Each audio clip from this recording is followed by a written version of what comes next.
The scent of stale coffee and betrayal hung heavy in the air, a stark contrast to the sweet fragrance of the lilies clutched in Victoria's trembling hand. It was their 3rd anniversary, a day that had dawned with whispered promises and gentle caresses from her husband, Edward Thorne. Now standing outside the gleaming chrome and glass edifice of Thorne Holdings. A wave of nausea sharper than her usual morning sickness washed over her. It wasn't just the 6 months of pregnancy pressing on her bladder. It was a gut-wrenching premonition, a cold dread that whispered a serpent had slithered into her perfect paradise. The serpent, she would soon discover, wore a Serpenza gown and was comfortably seated in her chair. Victoria had always believed in fairy tales. How could she not? She was living in one. From a humble background working as a junior art curator, she had met Edward Thorne, the billionaire real estate magnate at a charity auction. He was older, devastatingly handsome, with eyes the color of a stormy sea that seemed to see right into her soul.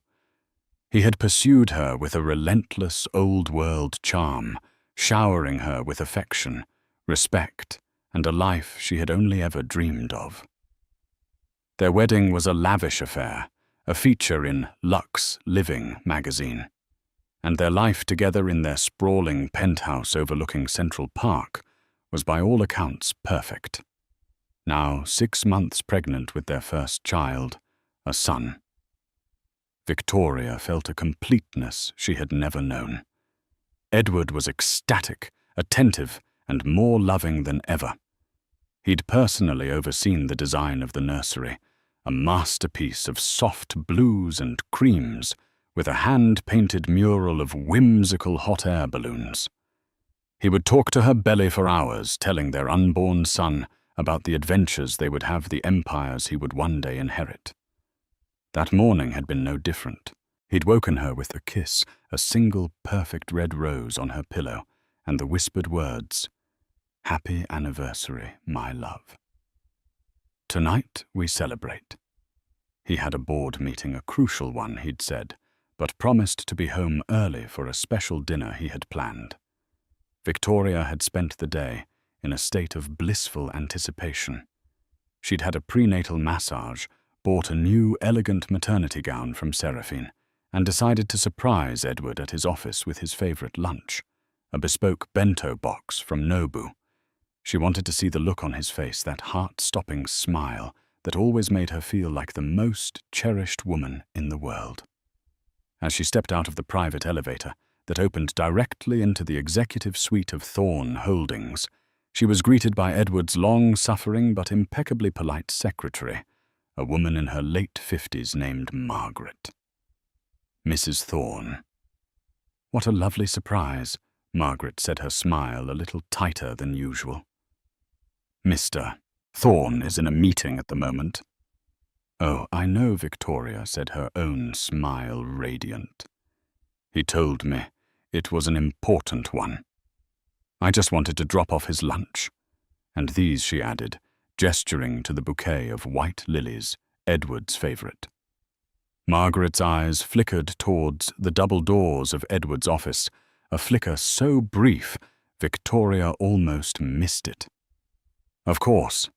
I can take them in for you." "Nonsense, Margaret. I'll just pop in for a second." "He won't mind," Victoria said, her voice light and breezy. She moved towards the doors, a sense of playful excitement bubbling within her. "Mrs. Thorne, perhaps it's best to wait." Margaret's voice was strained, a note of desperation creeping in. But Victoria was already pushing open the heavy oak doors. The scene that greeted her was one that would be seared into her memory for the rest of her life, a tableau of such profound betrayal that it stole the very breath from her lungs.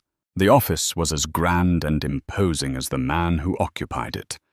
Floor-to-ceiling windows offered a panoramic view of the city, a concrete jungle that Edward had conquered. His massive mahogany desk was usually a controlled chaos of files and blueprints, but today It was what was happening in front of the desk that held Victoria's horrified gaze.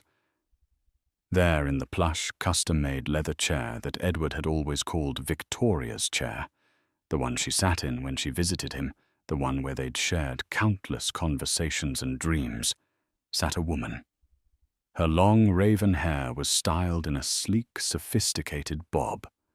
She was wearing a slinky an emerald green on by Spencer, a dress that clung to her slender frame like a second skin. Her legs were crossed a stiletto-heeled shoe from Louboutin, dangling provocatively from her foot. And on his knees before her was her husband, Edward Thorne. His head was in her lap, his shoulders shaking with what Victoria, in her naivety first thought, was grief. The woman was stroking his hair, her long, crimson-nailed fingers tracing patterns on his scalp. For a moment that stretched into an eternity, no one moved. The bento box slipped from Victoria's numb fingers, clattering to the polished marble floor. The sound, a sharp, jarring note, in the suffocating silence, broke the spell. Edward's head shot up. His sea-storm eyes, usually filled with adoration for her, were now wide with a mixture of shock, guilt, and something else. Something Victoria couldn't quite decipher. A flicker of anger. The woman in the chair, however, showed no such discomposure. She simply tilted her head, a slow, languid movement, and a smug, triumphant smile spread across her perfectly painted lips. Victoria knew her. Of course she knew her.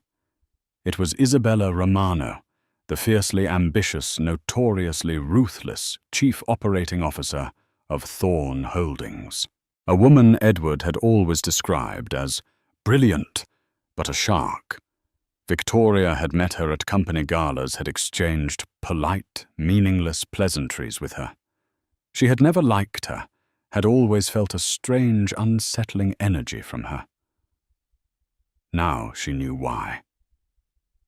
Victoria Edward gasped, scrambling to his feet. He looked disheveled. His usually immaculate suit, rumpled, his tie loosened. This isn't what it looks like. The classic, pathetic cliché hung in the air, a testament to the depth of his deceit. Victoria's gaze moved from her husband's guilty face to the woman who was now slowly, deliberately standing up. Isabella was taller than Victoria had realized her presence, commanding her green eyes, cold and assessing. She ran a hand down her dress, smoothing out a non-existent wrinkle, a gesture of pure, unadulterated arrogance. "Isn't it?" Isabella's voice was like honey laced with arsenic.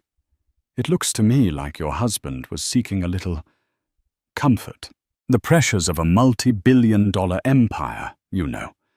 They can be so draining." The condescension in her tone was a physical blow. Victoria felt the blood drain from her face. The lilies, once a symbol of her love and celebration, now felt like a funeral wreath in her hand. "Get out of my chair." Victoria's voice was a hoarse whisper, barely audible.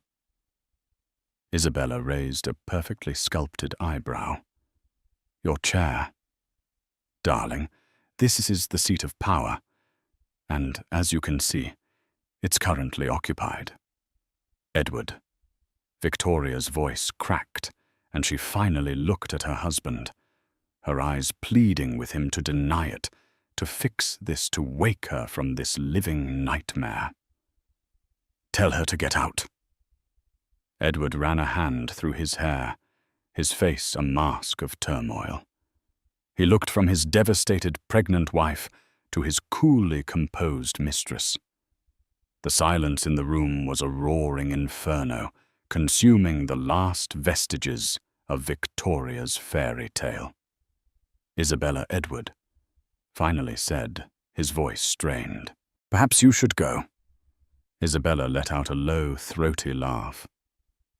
"Go. But we were just getting to the good part, weren't we, Edward? The part where you tell me how you're going to leave this relic of a marriage, and finally be with a woman who understands your world, your ambition. That's enough. Edward snapped a flash of anger in his eyes, but the damage was done. The words once spoken could not be unsaid. They hung in the air, venomous and irrefutable. Victoria felt a sharp, stabbing pain in her abdomen. She gasped, her hand flying to her belly. The room began to spin, the panoramic view of the city blurring into a kaleidoscope of mocking lights. Victoria Edward cried out, taking a step towards her. "Don't touch me," she whispered, the words laced with a pain so profound it was almost a physical force. She took a step back, then another, her eyes never leaving his. She saw him not as the man she loved, the father of her child, but as a stranger, a liar, a betrayer. With a strength she didn't know she possessed, she turned and fled.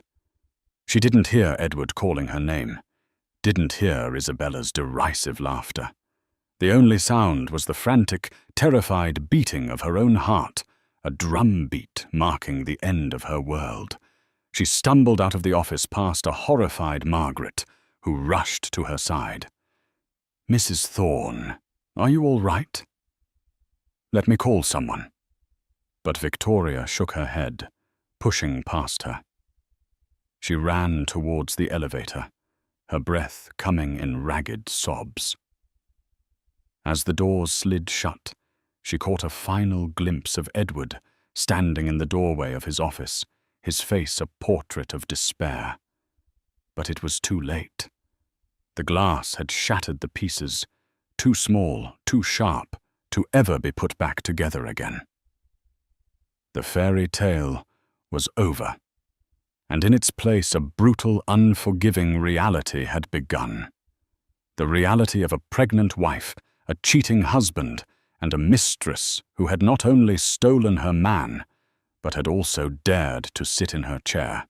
A war had been declared in that opulent office, and Victoria, with her unborn child as her only ally, knew she had to fight back. The naive girl who believed in fairy tales was gone. In her place, a woman scorned and determined was slowly, painfully being born. The elevator descended a metallic cage, plummeting Victoria back to a world that no longer made sense. Each floor it passed was a layer of her life being stripped away. The penthouse, their home, now felt like a gilded cage. The future she had so carefully, so lovingly built with Edward was now a pile of rubble at her feet. She stumbled out into the bustling lobby of Thorne Holdings, a ghost in a designer maternity dress. The security guards, men who usually greeted her with deferential smiles, now looked at her with a mixture of pity and confusion.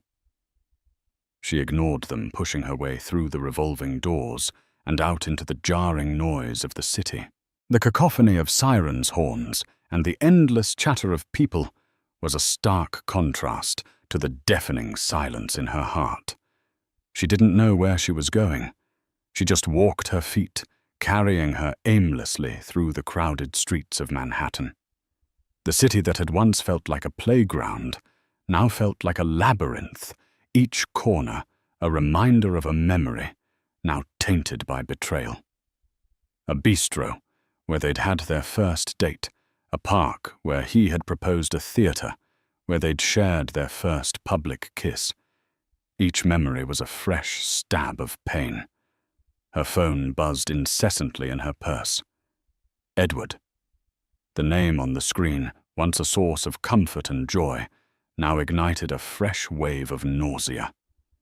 She ignored it, letting the calls go to voicemail, each missed call a small act of defiance, a tiny reclaiming of her shattered self. Finally, her legs gave out. She found herself in front of a small independent art gallery in Soho, a place she hadn't visited since her life had been consumed by the whirlwind that was Edward Thorne. It was a world away from the high-stakes, high-society art auctions she now frequented. This was a place of raw, unpolished talent, a place where art was a passion, not an innocent. She went inside, the familiar scent of oil paint and turpentine, a strangely comforting balm to her wounded soul. The gallery owner, a kind-faced bohemian woman named Clara, who had been a mentor to Victoria in her early career, looked up from her desk. Victoria. "My goodness, it's been too long," Clara said, her smile warm and genuine. But then she saw Victoria's face, the tear-streaked mascara, the haunted look in her eyes. The smile vanished, replaced by a look of deep concern. "My dear, what's wrong? You look like you've seen a ghost." "Worse," Victoria whispered, her voice trembling. "I've seen the truth." And there, amidst the canvases of aspiring artists, the story of her perfect life's ugly underbelly came pouring out. She told Clara everything. The anniversary, the surprise, the scene in the office, the woman in her chair, the smug smile, the devastating words. She spoke until she was hoarse, until the tears had run dry, leaving behind a hollow ache in her chest. Clara listened patiently, her expression a mixture of sympathy and a quiet, simmering anger. When Victoria had finished, Clara took her hand, her touch firm and grounding. "Men like Edward Thorne," Clara said, her voice filled with a weary wisdom. "They build empires of glass and steel, but their hearts are often made of something far more fragile, far more corruptible. And women like Isabella Romano, they are the vultures who circle those empires, waiting for a moment of weakness." "What do I do?" Clara Victoria asked, her voice filled with a desperate plea. "I have nothing. My life, my home, my future. It was all tied to him." "You have yourself, Victoria," Clara said fiercely, "and you have that precious life inside you. That is not nothing. That is everything." Clara's words, simple yet profound, resonated deep within Victoria. For the first time since she had fled that office, a tiny spark of something other than despair flickered within her. It was a spark of anger, of a fight she didn't know she had in her. Meanwhile, back at Thorne Holdings, Edward was in a state of frantic panic. After Victoria had fled, he had turned on Isabella. His voice, a low, dangerous snarl. "Get out," he had said, his face pale with a mixture of fury and fear. Isabella, for the first time, looked taken aback. She had expected a different reaction. She had expected him to finally decisively choose her. "Edward, darling," she had purred, trying to regain control of the situation. "This is a blessing in disguise. Now we can be together openly." Together, Edward had laughed, a harsh, humorless sound. "There is no us. There was never going to be an us. You were a diversion, a mistake." The words hit Isabella like a slap in the face. Her carefully constructed composure crumbled, revealing the raw, wounded pride beneath. "A mistake? I am not a mistake, Edward. I am your equal. I am the one who understands you, who challenges you. Not that simpering little doll you married. Don't you dare talk about her." Edward had roared, his voice echoing in the cavernous office. "You don't know the first thing about her." "I know that she's weak." Isabella had spat back her eyes, flashing with a venomous fire. "And I know that you will come crawling back to me. You always do." With that, she had stormed out of his office, leaving behind a trail of expensive perfume and shattered promises. Now alone in his office, the silence was a suffocating blanket. He looked at the spilled bento box, the scattered lilies, the symbols of his wife's love, now ruined on the floor. A wave of self-loathing washed over him so intense it almost brought him to his knees. What had he done? He had betrayed the one person who had loved him unconditionally, the one person who had brought light and warmth into his cold, sterile world. He called her phone again and again, each unanswered call a fresh twist of the knife in his gut. He called her friends, her mother, but no one had seen her. He was a man who could track a stock market fluctuation in real time, a man who could predict the rise and fall of global economies. But he couldn't find his own wife. He felt a helplessness that was entirely foreign to him, a terrifying void where his usual confidence and control used to be. He didn't know it yet, but the storm that was gathering was far bigger than a marital spat. Isabella, her pride wounded and her ambitions thwarted, was not a woman to be trifled with. She had been his confidant, his partner in ambition, and his lover. She knew his secrets, his vulnerabilities, his every weakness. And she was not about to go down without a fight. She had a plan, a contingency for every eventuality. And the humiliation she had just suffered had just activated her most ruthless one yet. And Victoria, cocooned in the quiet sanctuary of Clara's art gallery, was also undergoing a transformation. The tears had been shed. The shock was beginning to recede, replaced by old, hard clarity. She had been a fool, a naive girl playing dress-up in a world she didn't understand. But she was also a mother-to-be. And the fierce, primal instinct to protect her child was now a roaring fire in her veins. She looked at Clara, her eyes no longer filled with despair, but with a steely resolve.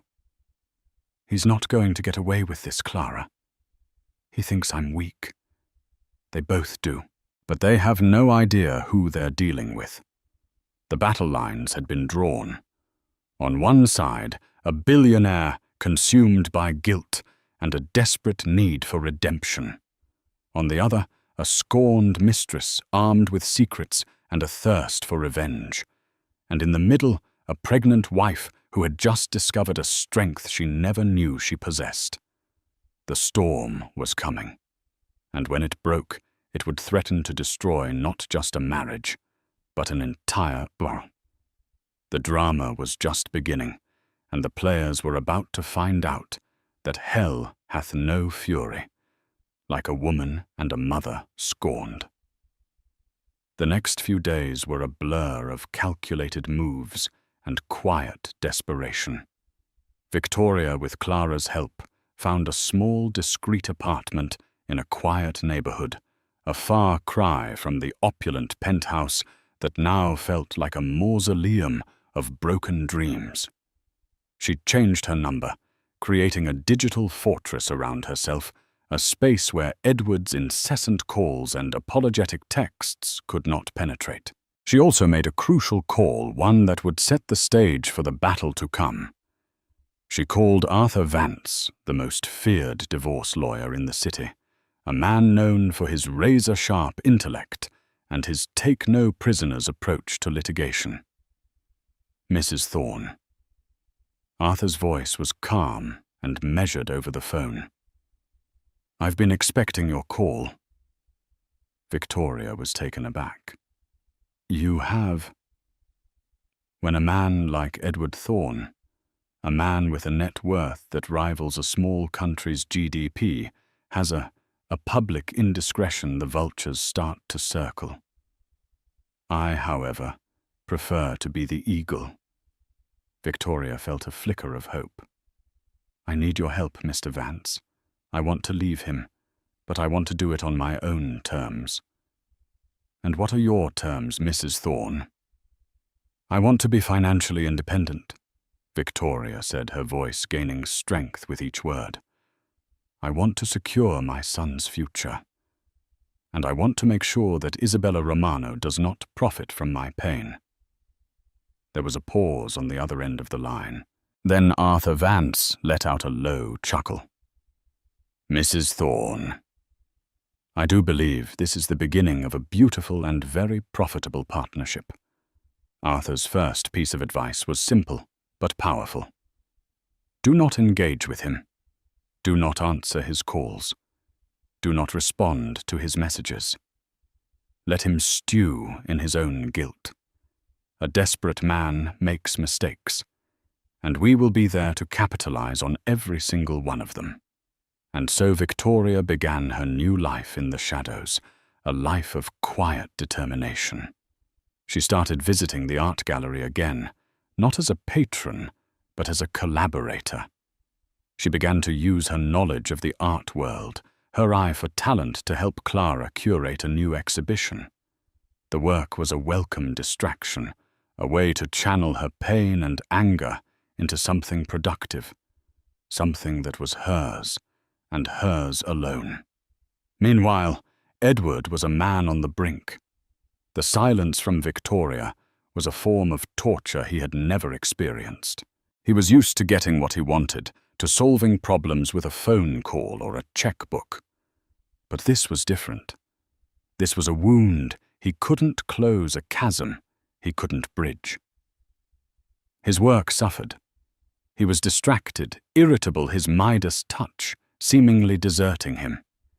He made a series of uncharacteristically poor business decisions, his mind clouded by the personal turmoil that consumed him. The board of Thorne Holdings, a group of powerful, ruthless men who cared more about profit margins than personal problems, were starting to get nervous. And then there was Isabella. After her dramatic exit from his office, she had become a ghost. She still came to work, her performance as impeccable as ever. But the easy camaraderie, the late-night brainstorming sessions, the stolen moments of intimacy, they were all gone. She was a block of ice, her green eyes holding a chillingly professional distance. She was playing a waiting game, and Edward, for all his business acumen, couldn't figure out her next move. He tried to apologize, to explain. He cornered her in her office one evening, his voice pleading. "Isabella, we need to talk." She looked up from her computer, her expression unreadable. "There's nothing to talk about, Edward. We had a professional relationship that crossed a line. It's over. Now, if you'll excuse me, I have a quarterly report to finalize." Her coldness was more unnerving than any outburst of anger. He had underestimated her pride, her ambition, her capacity for revenge. The first move in Isabella's game of chess came a week later. An anonymous tip was leaked to a notorious gossip columnist, a man named Marco Diaz, whose online portal, The Diaz Report, was the scourge of the city's elite. The tip was simple, yet devastatingly effective. Edward Thorne, the golden boy of New York real estate, was having an affair with his COO, the formidable Isabella Romano. The story broke on a Tuesday morning, and it spread like wildfire.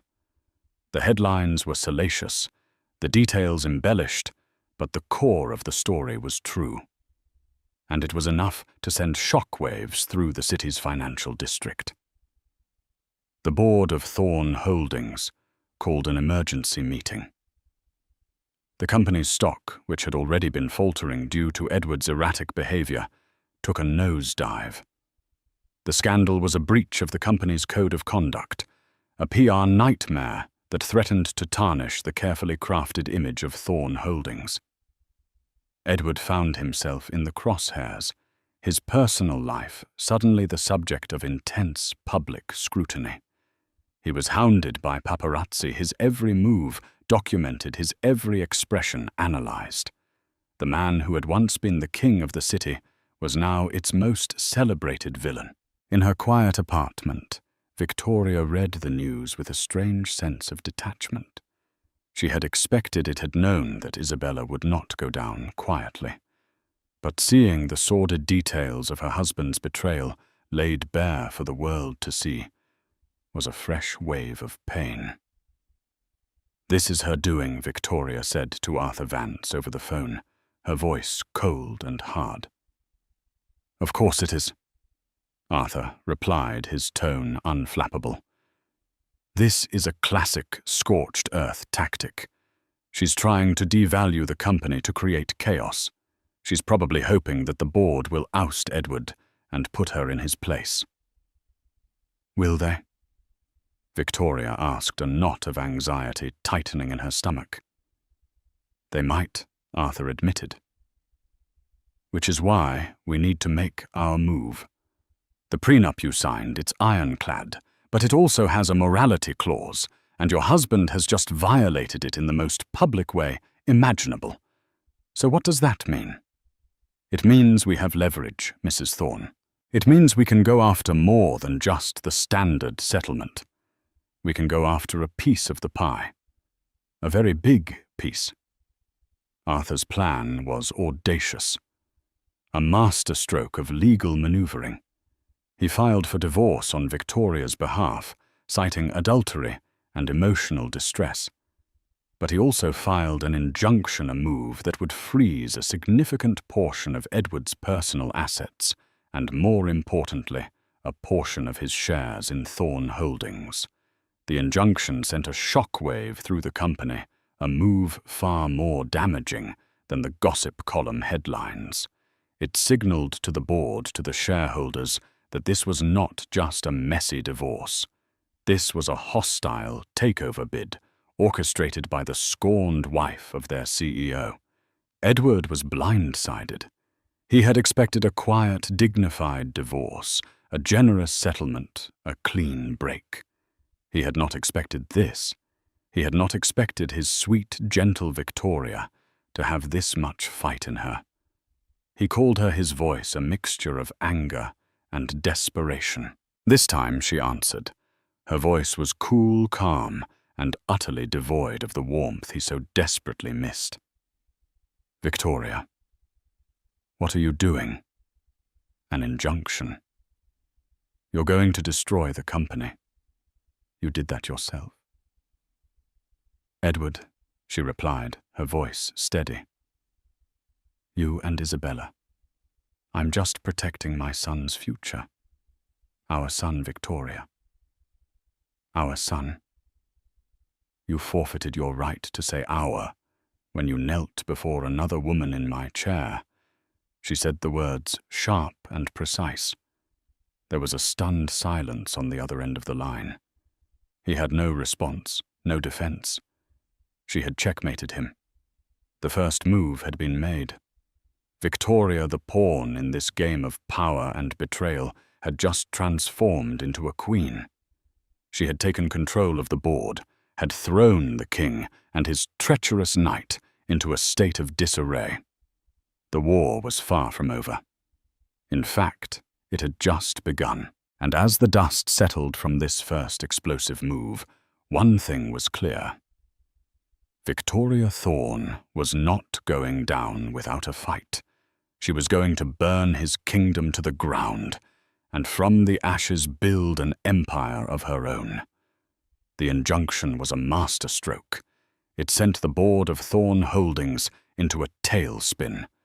With a significant portion of Edward's shares, frozen, his control over the company he had built from the ground up was suddenly precarious. The vultures, as Arthur Vance had so eloquently put it, began to circle. Board members who had once been loyal allies now saw an opportunity, a power vacuum waiting to be filled.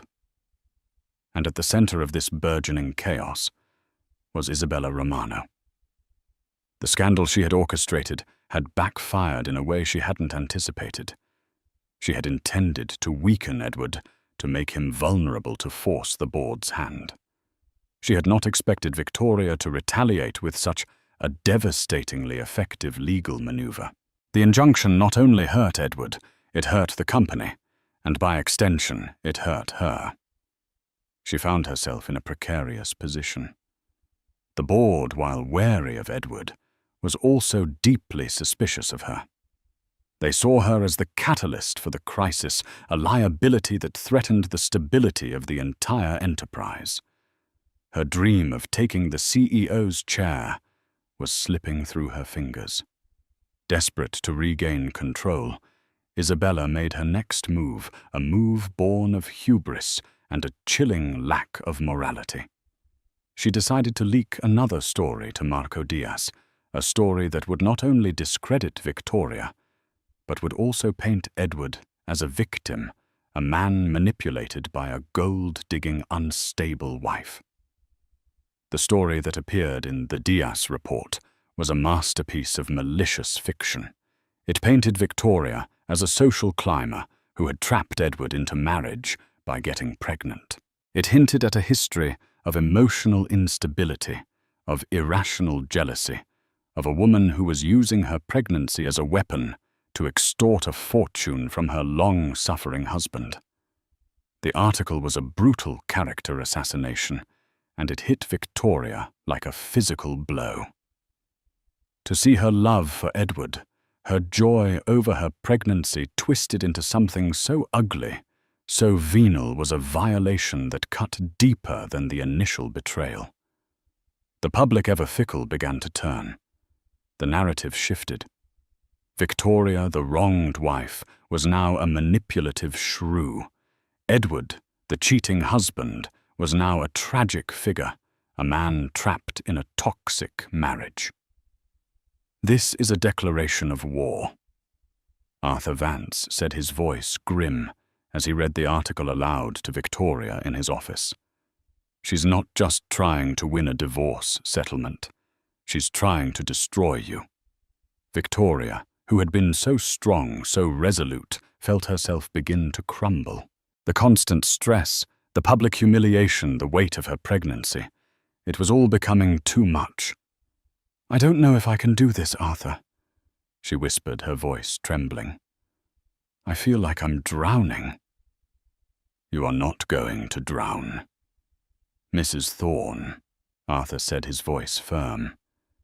"You are going to swim, and I am going to be the shark that swims alongside you." Arthur's team of investigators began to dig into Isabella's past, searching for any skeletons in her closet, any leverage they could use to fight back. And what they found was more shocking, more damning than they could have ever imagined. Isabella Romano, the self-made woman, the brilliant COO, had a secret, a very big secret. She had a daughter, a child. She had given up for adoption years ago, a child she had erased from her life in her relentless pursuit of power and success. The revelation was a bombshell. It was the ultimate hypocrisy. A woman who had painted Victoria as a manipulative mother was herself an absentee one. "This is it," Arthur said, his eyes gleaming with a predatory light. "This is the silver bullet." But Victoria hesitated. To use a child, an innocent, in this sordid affair felt wrong. It felt like stooping to Isabella's level. "I don't want to hurt her child," Victoria said, her hand instinctively going to her own belly. "This isn't about hurting the child," Arthur argued. "This is about exposing the hypocrisy of the woman who is trying to destroy you. This is about leveling the playing field." Victoria was torn. But then she thought about her own child, about the world. He would be born into a world where his mother was being vilified, his father's legacy in tatters. She thought about the cold, calculating cruelty of Isabella Romano, and her resolve hardened. "Do it," she said, her voice a whisper. The story of Isabella's secret daughter was leaked not to the salacious Marco Diaz, but to a respected, serious journalist at the New York Times. It was a strategic move designed to lend credibility to the story, to frame it not as gossip, but as a serious investigation into the character of a high-powered executive. The fallout was immediate and catastrophic for Isabella. The story, a deeply researched and sensitively written piece, painted a picture of a woman so consumed by ambition that she had sacrificed the most fundamental human connection.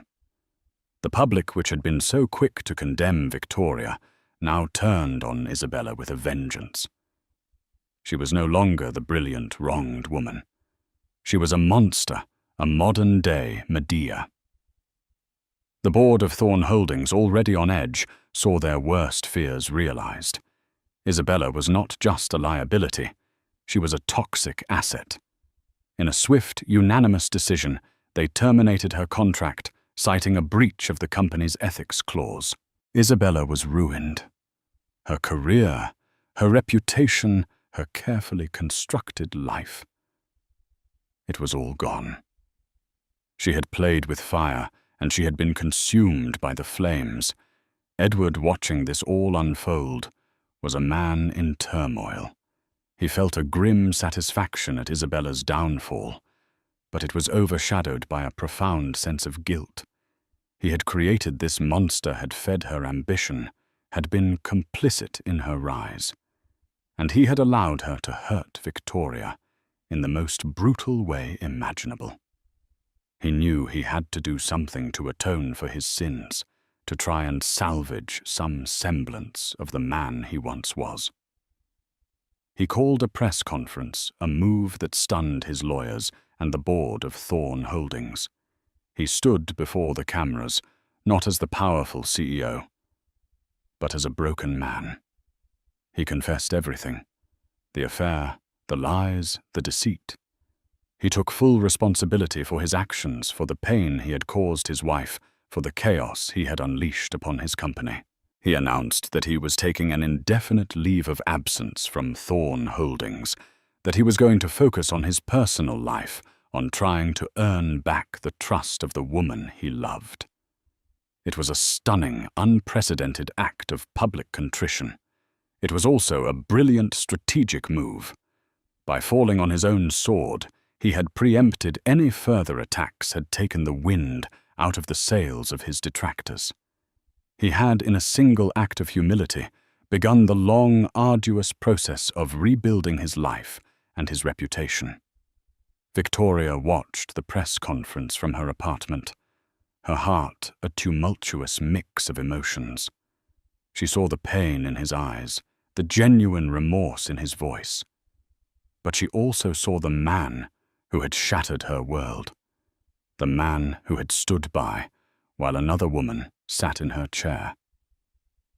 The war was not over, but the battlefield had shifted.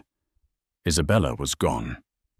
Edward was humbled, and Victoria, the pregnant wife who had walked into her husband's office and found her life in ruins, was now in a position of unimaginable power. The future of Thorn Holdings, the fate of the man she had once loved, was now in her hands. The unraveling was complete, and from the wreckage, a new uncertain future was about to be born. Edward's public confession was a detonation at the heart of New York's elite society. It wasn't just news, it was a spectacle. The king had willingly abdicated, stripping himself of his crown and armor before the ravenous eyes of the world. For Victoria, watching the broadcast from the quiet solitude of her new apartment, the moment was a tangled knot of emotions. There was no triumphant joy, only a hollow, echoing vindication. He had finally spoken the truth, but the words were a ghost of what she had needed to hear in the sanctity of their life, not in a press conference staged to salvage a crumbling empire. Heeding the advice of his few remaining advisors, Edward vanished. He retreated to the sprawling Thorn estate in the Hamptons, a place he hadn't willingly visited since his father's funeral. The magnificent cedar-shingled mansion, usually a hub of summer galas, was now a cavernous hall of silence. He wandered its empty rooms, the sea air thick with the scent of salt and regret. He'd find himself standing in his father's old study, surrounded by leather-bound books on ethics and philosophy, books he'd once dismissed as relics of a bygone era. He saw the man. His father was stern, principled, a builder of legacies, not just fortunes. The reflection that stared back at him from the darkened windows was a pale, haunted stranger. This self-imposed exile wasn't a vacation. It was a penance, a desperate, lonely attempt to find the man he was supposed to be, the man Victoria had once believed him to be. Back in Manhattan, the power vacuum at Thorn Holdings had become a vortex. The emergency boardroom was a theater of barely concealed panic. Loyalties once forged in steel and sealed over expensive steak dinners were now brittle as glass.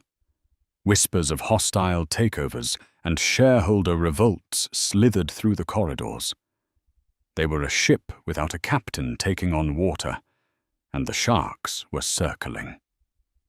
"We're hemorrhaging value," grumbled Lawrence Meade, a portly, perpetually sweating board member who had been with the company for 3 decades. Edward's mea culpa was a disaster. He made us look weak, rudderless. What he made us look like is what we are countered another, a younger, sharper executive named Chen. This rot started at the top. The Isabella Romano affair proves it. It was into this den of circling wolves that Arthur Vance made his move. He requested a formal audience for his client Victoria Thorn with the full board of directors. The request was met with incredulity, then suspicion. "What does she want?" Meade demanded over a conference call. "To bleed us dry. To stand over the corporate corpse and pick the bones clean. We're legally obligated to hear her out." Arthur's voice had cut through the static, cool and sharp as a scalpel. "And I assure you, gentlemen, you'll want to hear what she has to say." Desperate for any semblance of a lifeline. They agreed. The days leading up to the meeting were a crucible for Victoria. The public humiliation of Isabella's articles had left scars, and the thought of facing that room of powerful, judgmental men was terrifying. Doubts gnawed at her in the quiet hours of the night. "I can't do this, Clara," she confessed one evening, her hands resting on her burgeoning belly as if to draw strength from the life within. "I'm a curator, not a CEO. They'll eat me alive." Clara, ever her anchor, took Victoria's hands. "They'll expect the weeping wife. They'll expect a victim. You will not give them that.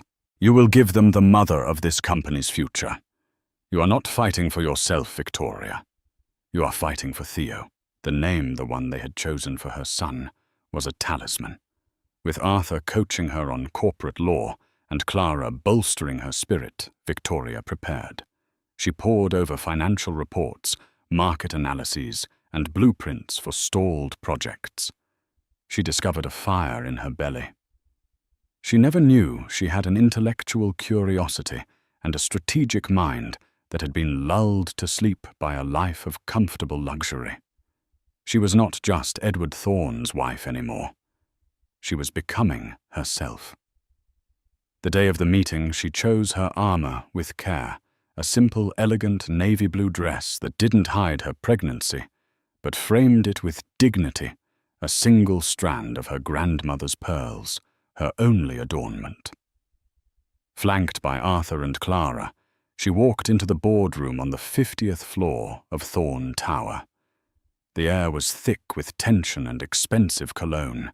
A dozen pairs of eyes, ranging from skeptical to openly hostile, tracked her every move as she took her place at the head of the long mahogany table in the very seat Edward used to occupy. Lawrence Meade looked at her as if she were an insect to be squashed. She let the silence hang for a moment, meeting each of their gazes, her own calm and unwavering. Then she began to speak. Her voice, clear and steady, filled the room.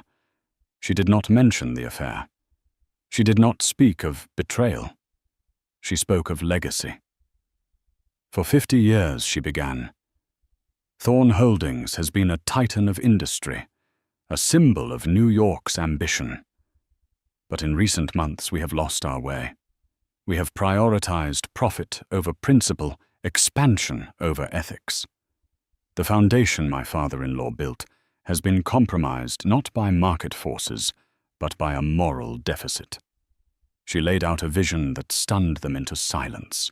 She spoke of pivoting towards sustainable green architecture, of creating community partnerships in the neighborhoods they developed, of establishing a transparent corporate culture where integrity was not just a word in a mission statement, but a measurable metric.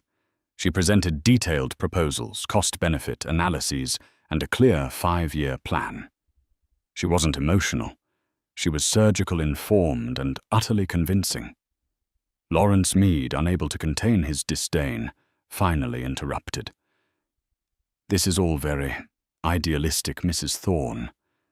But this is the real world. What exactly do you want from us?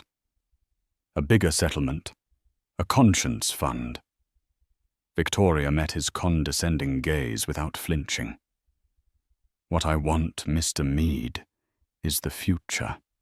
She rose slowly, her presence commanding the room. The shares that are currently frozen under the injunction represent a significant stake in this company.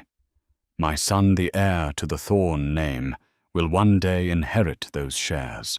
I am here today, not to tear this company down, but to rebuild it. I am here to protect my son's birthright. The room was silent. The mention of her son, the undisputed heir, shifted the power dynamic completely. I have no desire to be CEO, she continued, delivering her masterstroke. But I will be taking a seat on this board. From that position, I will oversee the implementation of this new vision. And I have a candidate to propose for CEO Daniel Chen, a man of integrity, experience, and a man who I know has the respect of this room. Chen, the young executive, looked utterly shocked. Then a slow look of understanding and respect dawned on his face. Victoria had not just come with a plan. She had come with an alliance. She had outmaneuvered every single one of them. The vote, when it was called, was a mere formality. It was unanimous. Victoria Thorne had walked into the lion's den and emerged its leader. News travels fast in the world of high finance. In the Hamptons, Edward received a call from a shell-shocked Lawrence Meade. He listened, his knuckles white, as he gripped the phone, as Meade recounted the events of the meeting. When the call ended, Edward didn't feel anger. He didn't feel resentment. He felt a profound, humbling awe.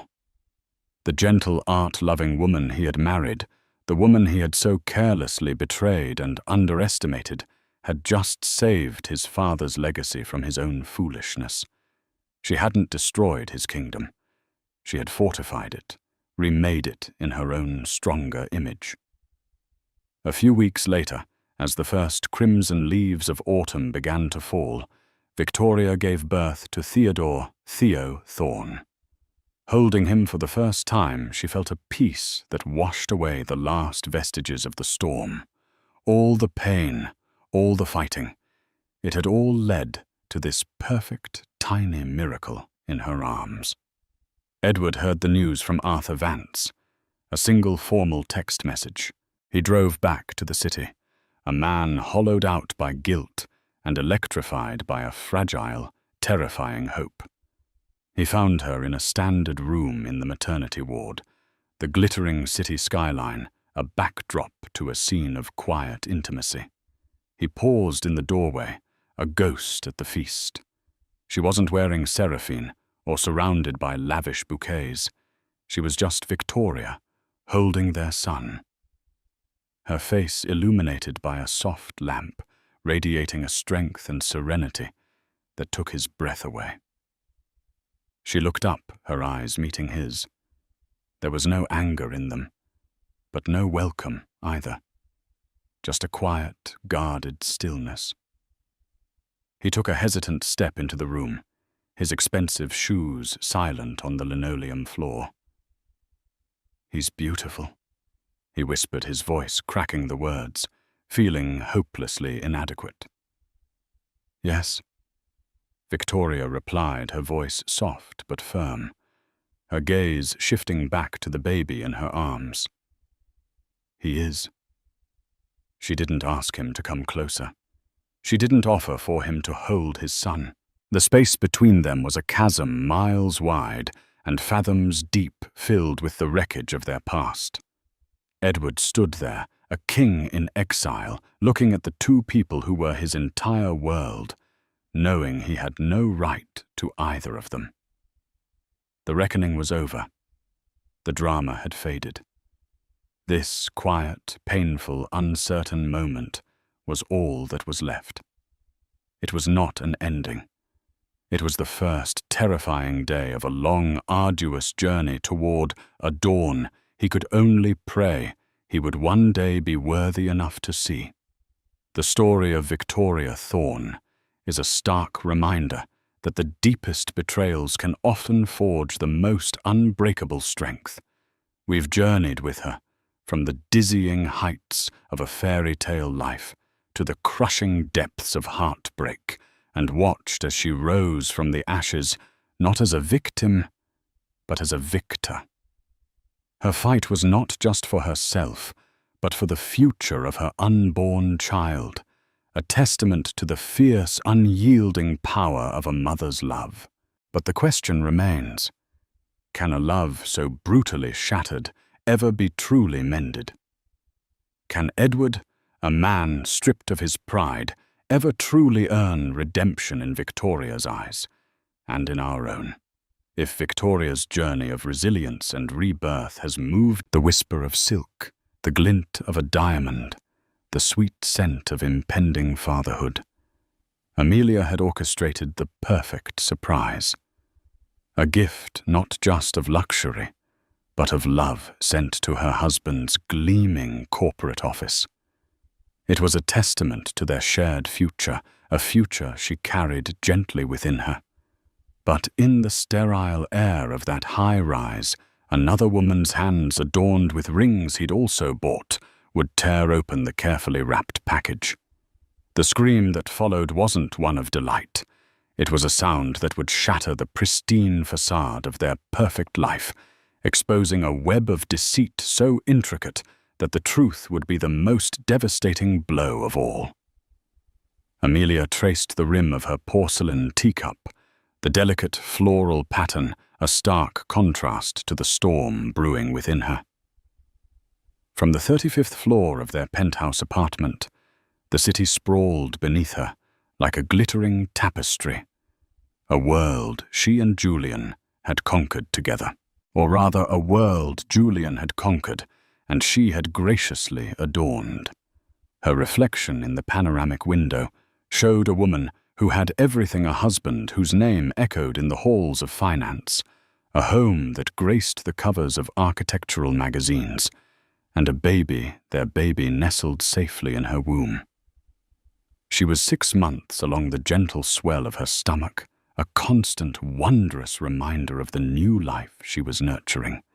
This pregnancy, a hard-won miracle after years of quiet heartbreak, had cemented what she believed to be an unbreakable bond with Julian. He had been ecstatic, his usual cool demeanor melting away to reveal a man of surprising tenderness. He'd ordered a custom-built crib from a bespoke furniture maker in Italy, filled a room with every conceivable baby gadget, and massaged her swollen ankles every night with a devotion that brought tears to her eyes. Julian was a man of grand gestures. Their life was a testament to it. Their wedding had been a week-long affair on the Amalfi Coast. Her birthdays were marked by surprise trips to Paris or the acquisition of a rare piece of art. He'd once bought out an entire Michelin-starred restaurant for a private dinner, simply because she'd mentioned a craving for their truffle pasta. He called her his queen, his everything. And Amelia, swept away by the sheer force of his affection and the dazzling world he provided had believed it. Every single word. Today was the anniversary of the day they'd first met. A detail she was sure Julian, in his whirlwind of meetings and multi-million-dollar deals, had forgotten. But Amelia hadn't. She cherished these small, intimate milestones. They were the invisible threads that wove their grand love story together.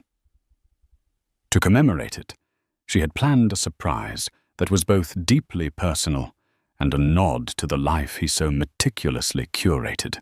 She had commissioned a one-of-a-kind timepiece, a Patek Philippe Calatrava, with a secret inscription on the back. It wasn't a flamboyant, diamond-encrusted model. It was classic, elegant, timeless. Everything she felt their love was. The inscription was a line from a poem they'd both loved in college, a poignant reminder of their humbler beginnings before the towering skyscrapers and private jets. My soul, your soul, 2 stars in the same sky. But the watch was only part of the gift. Tucked inside the luxurious lacquered box was a small silver-plated frame. Inside it wasn't a photo of them, but the first sonogram picture of their baby, the tiny, grainy image that had made Julian weep with joy. And beside it, a handwritten note on her thick, cream-colored stationery. My dearest Julian, remember the starry nights on that rusty fire escape, dreaming of a future we could barely imagine today on the anniversary of our first hello. I wanted to give you something to remind you that even in our dazzling sky, some stars shine just for us. This little one is our newest star. I love you more than words can say. Happy anniversary. Forever yours, Amelia. She smiled, a genuine, heartfelt smile that reached her eyes. It was perfect. She had arranged for a premium courier service, the kind that handled priceless art and sensitive tournaments, to deliver it to his office at precisely 3 p.m. She imagined his surprise, his colleagues catching a glimpse of the devoted family man behind the ruthless CEO. She pictured him calling her, his voice thick with emotion, thanking her for remembering, for loving him so completely. The courier, a man in a crisp uniform, arrived exactly on time. He handled the elegantly wrapped package with the reverence it deserved. Amelia gave him the address. Sterling Whitcroft Holdings, 48th floor, 1 Vanderbilt, Manhattan. The name of the building itself was a symbol of power and prestige, a fitting stage for her grand romantic gesture. Please ensure this is handed directly to Mr. Julian Croft, she instructed, pressing a generous tip into the courier's hand. It's of immense personal value. Of course, Mrs. Croft. It will be delivered with the utmost care. As the door clicked shut, a wave of contentment washed over her. She settled onto the plush velvet sofa, picking up a book on motherhood. The afternoon sun streamed in, casting a warm glow on the pages. For the next hour, she was lost in a world of feeding schedules and developmental milestones, her heart full of a quiet, unshakable joy. She was Amelia Croft, the cherished wife of a brilliant man, soon to be the mother of his child. Her world was perfect, secure, and shimmering with love. The scream that would tear it all apart was still hours away, an impossible sound in a life so meticulously soundproofed from reality. Julian's office was an extension of his personality, sleek, modern, and intimidating. Glass walls offered a panoramic view of the city, but the real power was inside the room. A massive mahogany desk, an array of monitors displaying fluctuating market data, and a collection of abstract art that was both expensive and emotionally distant. It was a space designed to communicate dominance. His executive assistant, a woman in her late 50s, with a stern but efficient demeanor, guarded the entrance to this inner sanctum, like a hawk. She vetted his calls, managed his impossible schedule, and could spot a sycophant from a mile away. Her name was Margaret, and she was fiercely loyal to Julian. She was also, Amelia knew, fond of her. Margaret often commented on how Amelia was a calming influence on her demanding boss. When the courier arrived at the 48th floor, it was Margaret he met. "A package for Mr. Julian Croft," the courier announced, presenting the beautifully wrapped box. "Personal delivery." Margaret's eyebrows rose slightly.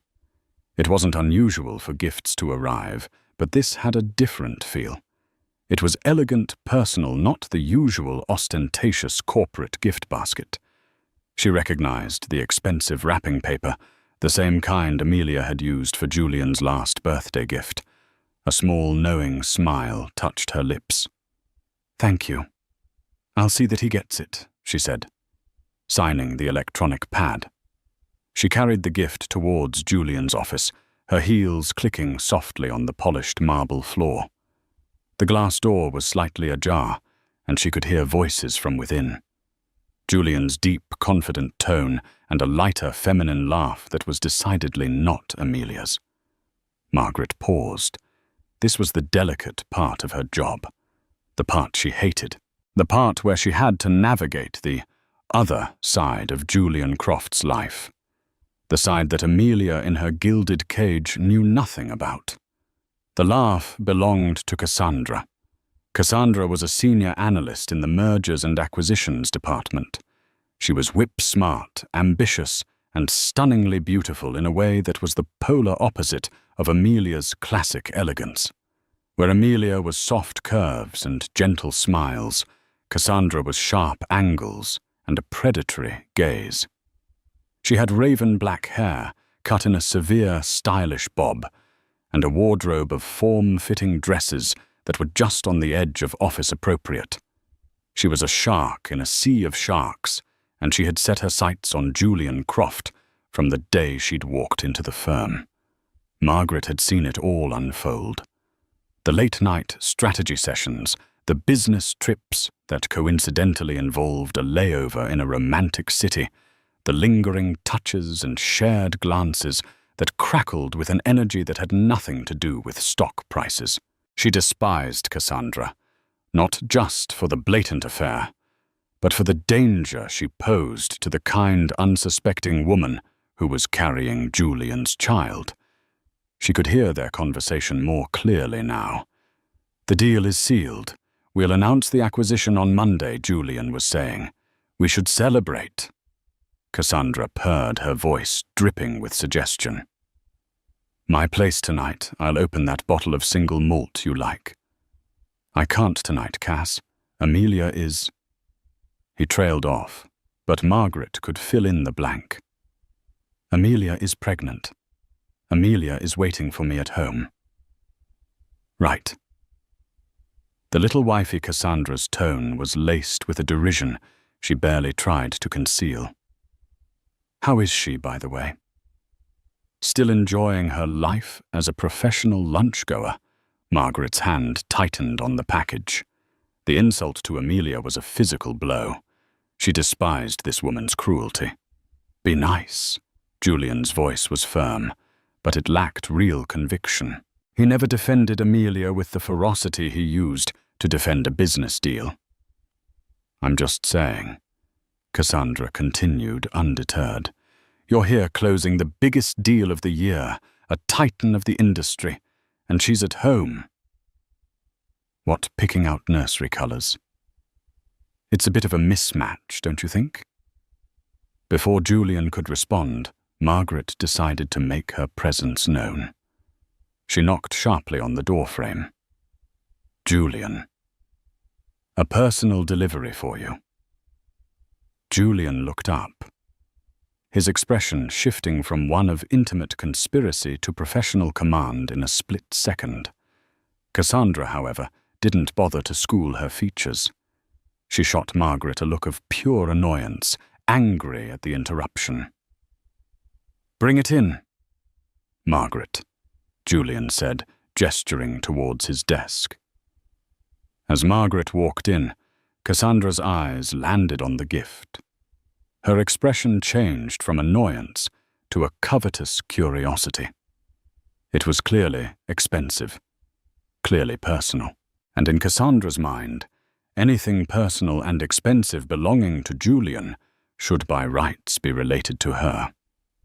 "Ooh, what's this?" "An admirer?" she asked, stepping forward. She ran a perfectly manicured finger over the silk ribbon. "Let me guess. A gift from the board for closing the Henderson deal." "It's from my wife, Julian," said a little too quickly. He made a move to take the box, but Cassandra was faster. With a playful, possessive flick of her wrist, she snatched it from Margaret's grasp. From Amelia. Cassandra's red lips curled into a smirk. How sweet. What did she get? Another set of monogrammed handkerchiefs. "Cassandra, give it to me." Julian's voice held a warning tone. This was a line he wasn't prepared to cross in front of his assistant. But Cassandra was fueled by arrogance and a desire to needle him, to assert her place in his life. She saw herself not as the mistress, but as his true partner, the one who understood his world of power and ambition. Amelia was just a domestic accessory. "Oh, don't be such a spoil sport." "Darling," she cooed, her voice loud enough for anyone passing in the hallway to hear. "I want to see what perfect taste your perfect wife has. Let's open it together." And with that, before Julian or Margaret could react, Cassandra's sharp, blood-red nails tore into the elegant wrapping paper.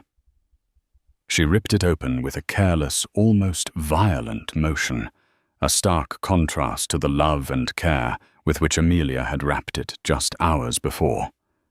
The lid of the Patek Philippe box was revealed. Cassandra's eyes widened with genuine surprise and a flash of greed. "Well, well, Mrs. Croft has expensive taste," she murmured, lifting the heavy lid. The classic, understated beauty of the Calatrava gleamed up at them. For a moment there was silence. Julian stared, a muscle twitching in his jaw. Margaret held her breath, a sense of dread coiling in her stomach.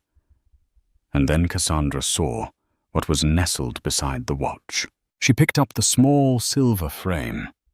She tilted it towards the light. Her brow furrowed in confusion.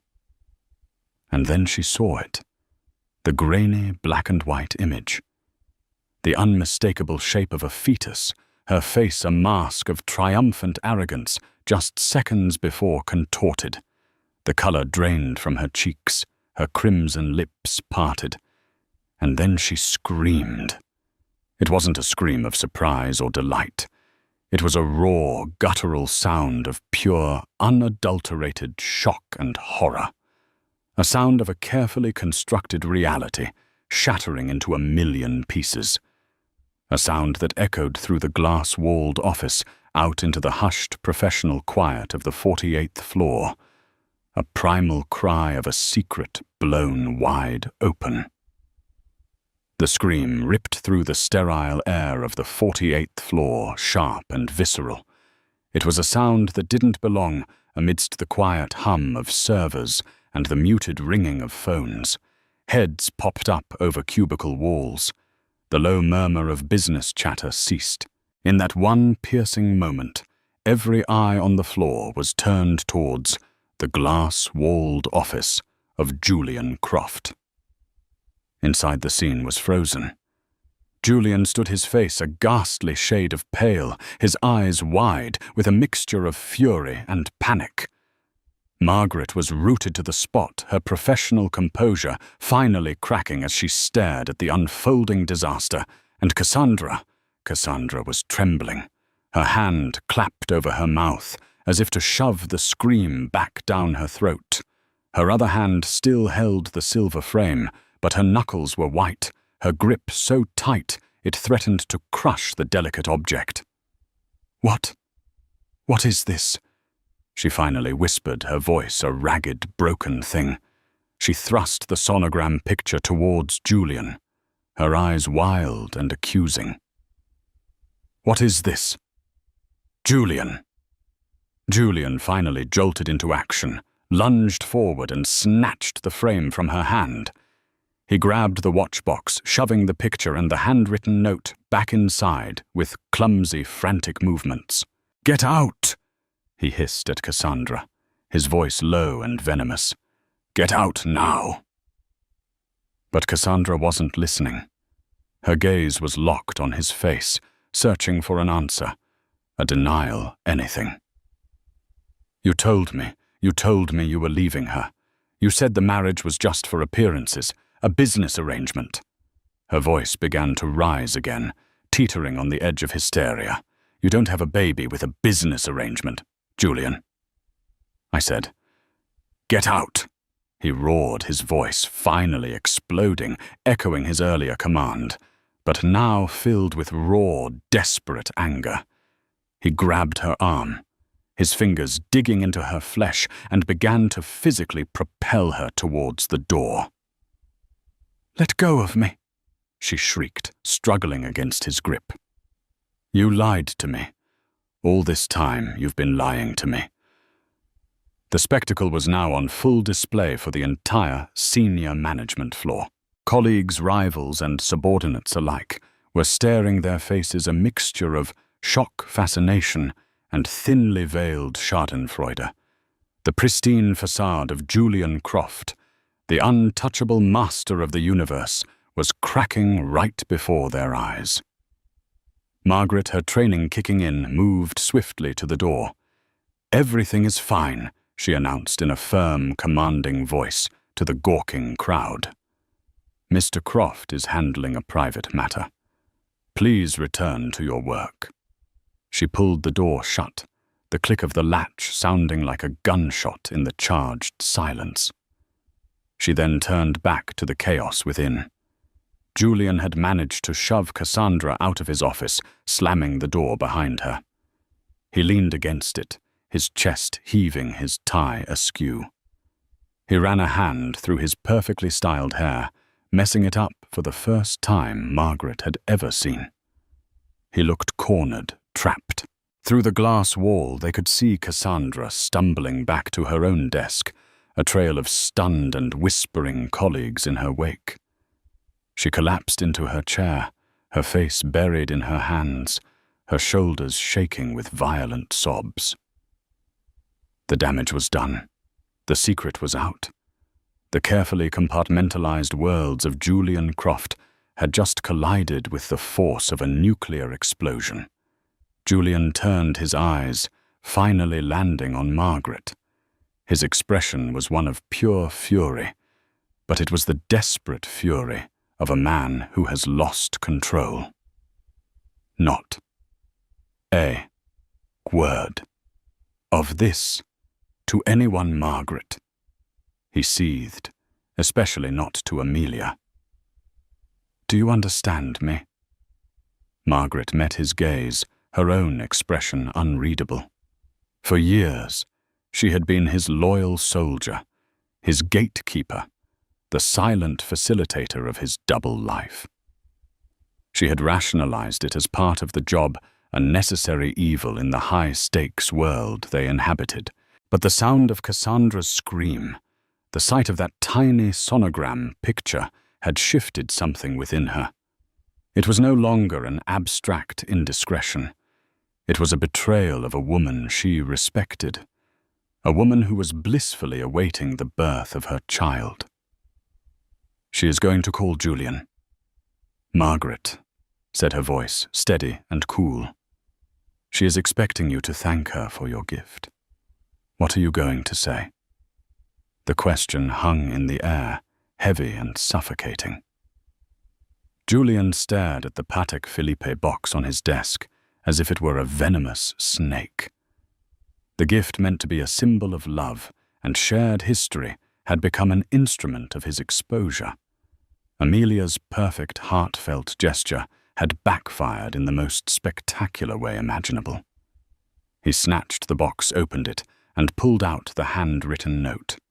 He read Amelia's loving words, her reference to their shared past, her excitement for their future. His face, already pale, seemed to lose another shade of color. The sincerity of her love, the purity of her intentions, was a searing indictment of his own duplicity. "I'll handle it," he muttered, shoving the note into his pocket. He picked up his phone, his thumb hovering over Amelia's contact photo. A picture of her smiling, radiant on a beach in the Maldives. He looked like a man about to walk to his own execution. Meanwhile, back in her sun-drenched penthouse, Amelia was beginning to feel the first stirrings of unease. It was now well past 4 p.m. She had expected a call from Julian almost immediately. He was usually so prompt, so effusive in his gratitude for her gifts. She pictured the scene in his office again, but this time a small, unwelcome detail crept in the press of his schedule, an important meeting he couldn't leave, a sudden market crisis demanding his attention. She reassured herself. He was a busy man. That was part of the package. He would call when he could. She tried to go back to her book, but the words blurred on the page. She checked her phone. No missed calls. No messages. She decided to call him. The phone rang once, twice, 3 times. Then it went to voicemail. "You've reached Julian Croft. I'm unavailable at the moment. Please leave a message." This was unusual. Julian prided himself on his accessibility, at least to her. His phone was an extension of his hand. For him not to answer was strange.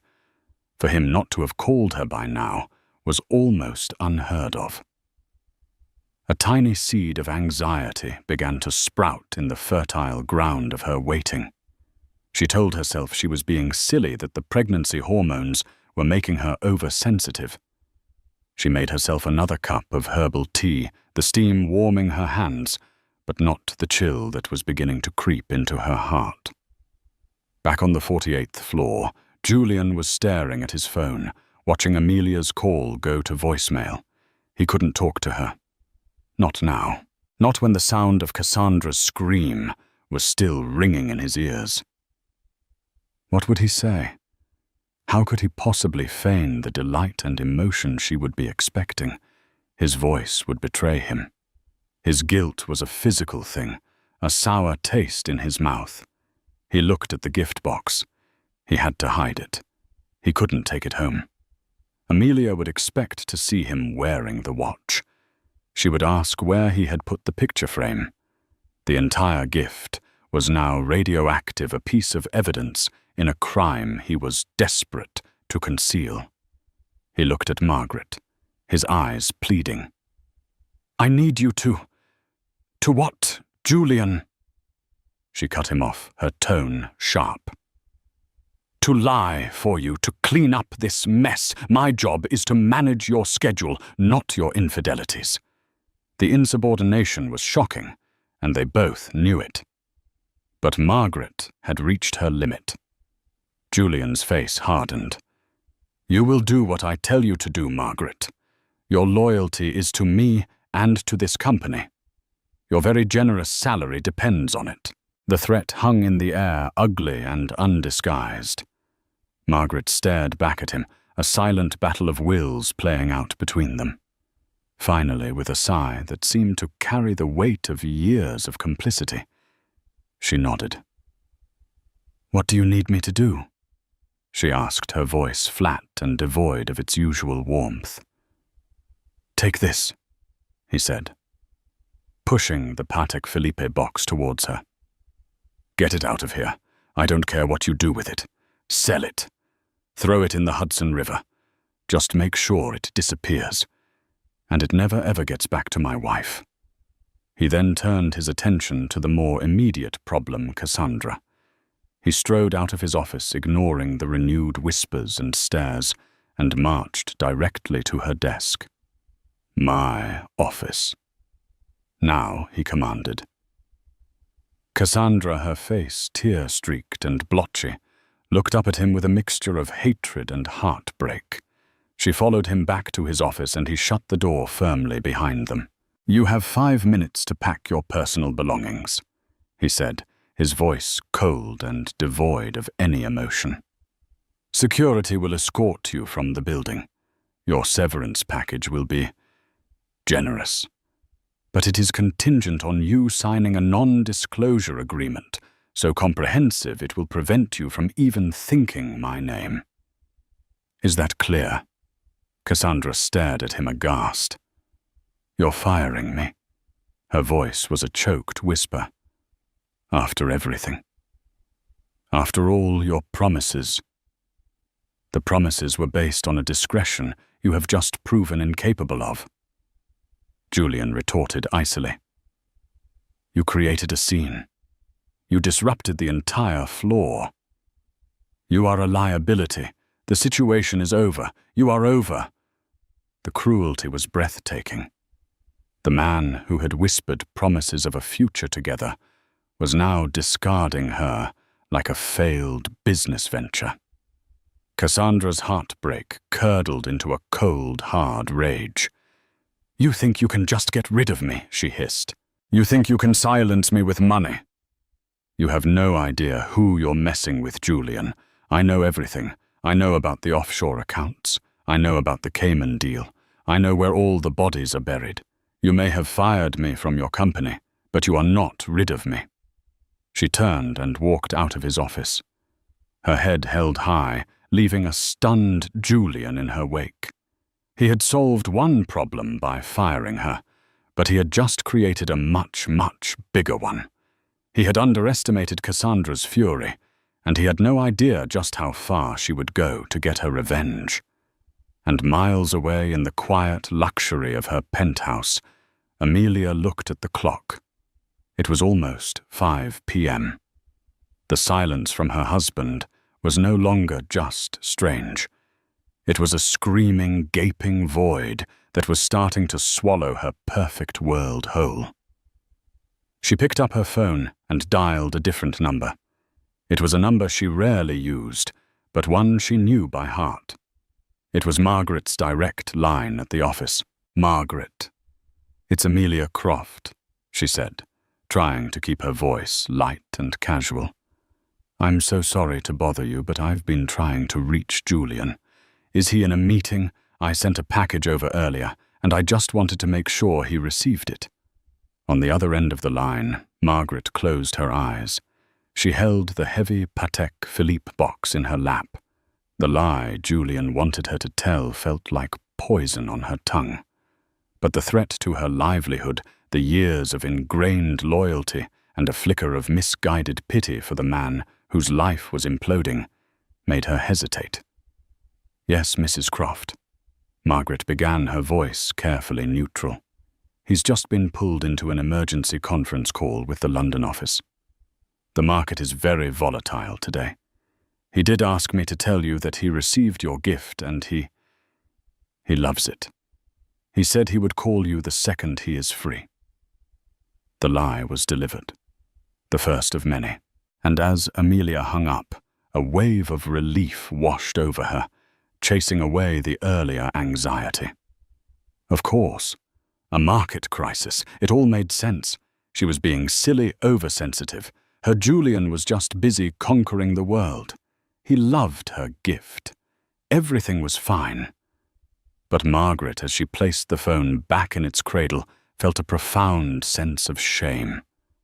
She looked at the expensive box in her lap, the symbol of a pure love that had been so cruelly desecrated.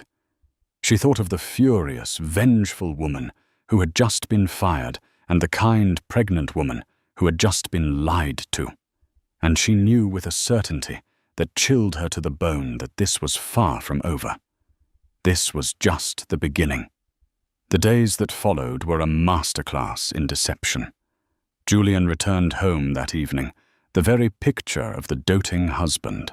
He came bearing a bouquet of Amelia's favorite peonies and a story expertly crafted of a frantic day-long crisis involving a sudden currency devaluation that had threatened a major European acquisition. "I'm so sorry, my love," he said, enveloping her in a hug.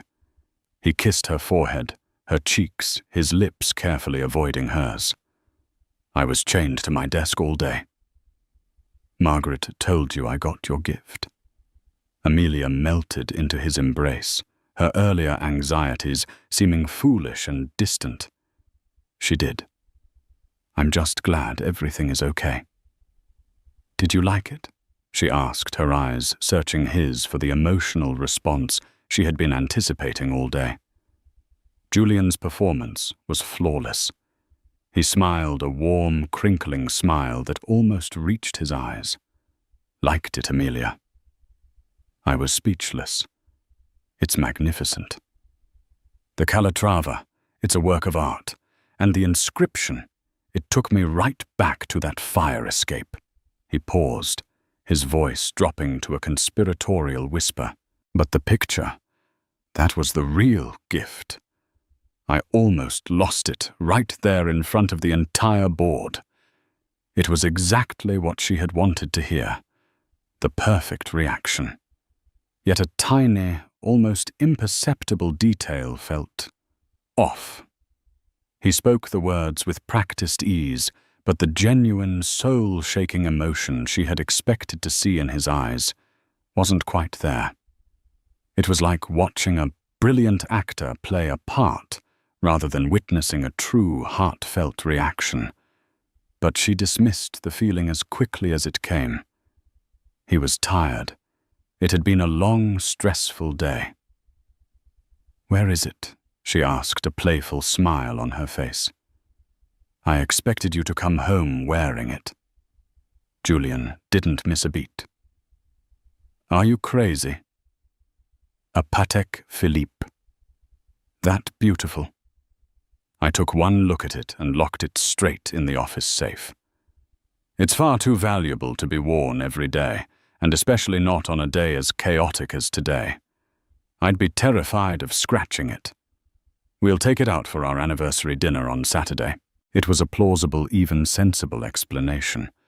It was so Julian, protective of beautiful, expensive things. And so Amelia accepted it. She accepted his excuses, his carefully constructed narrative, the slight distance in his kiss. She wanted to believe him. Her entire world, the very foundation of her happiness, depended on it. Life returned to its glossy, perfect rhythm. Julian went to the office, Amelia attended her prenatal yoga classes, and oversaw the final touches on the nursery. They talked about baby names, debated the merits of different strollers, and planned a baby moon in the Seychelles. Julian was attentive, charming, and affectionate, but Amelia couldn't shake a subtle, persistent feeling of unease. It was in the small things. He started keeping his phone face down on the nightstand, something he'd never done before. He was more jumpy, a sudden noise making him flinch. He claimed it was the residual stress from the market crisis, but there was a furtive, hunted look in his eyes that she'd never seen before. He also began to work later, claiming the European acquisition required late-night calls and endless paperwork. He would come home long after she had gone to bed, slipping under the covers, with the cool silence of a ghost. A week after the incident, Amelia had a doctor's appointment. It was a routine checkup, and she'd asked Julian to come with her, hoping they could hear the baby's heartbeat together again. He had agreed enthusiastically, but on the morning of the appointment, he called, his voice strained. "Darling, I'm so sorry. I'm completely swamped. We're in the final stages of due diligence on the Henderson deal. I can't possibly get away." "The Henderson deal?" Amelia asked, confused.